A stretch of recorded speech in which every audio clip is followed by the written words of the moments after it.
Des échanges et débats autour des textes qui régissent l'enseignement supérieur étaient l'essentiel d'un atelier de formation dans la matinée de ce samedi.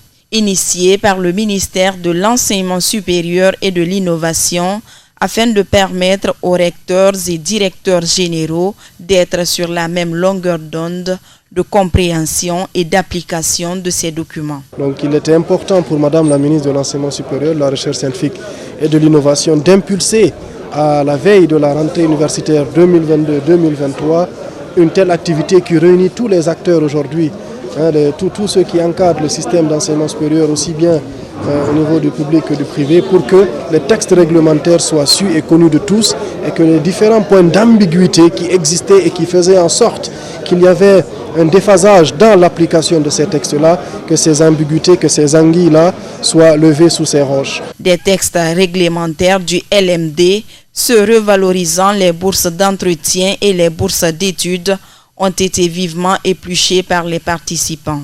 À l'issue de cette session de formation, les acteurs envisagent également des cérémonies de restitution aux principaux concernés.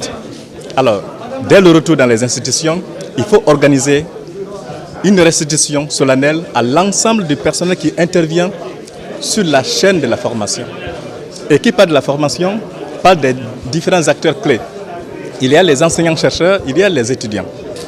Et donc, il faut d'abord préparer les acteurs qui sont des enseignants et qu'à l'ouverture, à l'occasion des cérémonies d'accueil, qu'on puisse expliquer de fond en comble avec des extraits pour que les étudiants soient bien informés et que la conduite à tenir ne souffre pas d'ignorance ni de confusion. Et cela permet de rentabiliser non seulement leur formation dans le respect de l'esprit des textes réglementaires en la matière.